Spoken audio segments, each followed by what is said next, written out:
Местные обходят его стороной. С виду обычная старая панелька. Таких в Припяти сотни, но у 5-го подъезда особая слава. Говорят, дверь туда всегда плотно заперта снаружи. Ключей ни у кого нет. Замок заржавел так, будто его не трогали десятилетиями. Но самое странное, свидетели из домов напротив клянутся. По ночам там стучат изнутри, будто кто-то бьет костяшками пальцев по металлу, размеренно и настойчиво. Некоторые уверяют, что пробовали приложить ухо к двери. В ответ – тишина. Но стоит сделать шаг назад, как стук вновь повторяется.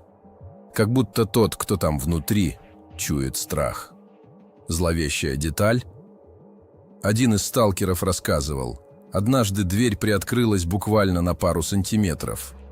Он увидел щель и кромешную тьму, в которой мелькнула бледная ладонь с отсутствующими ногтями.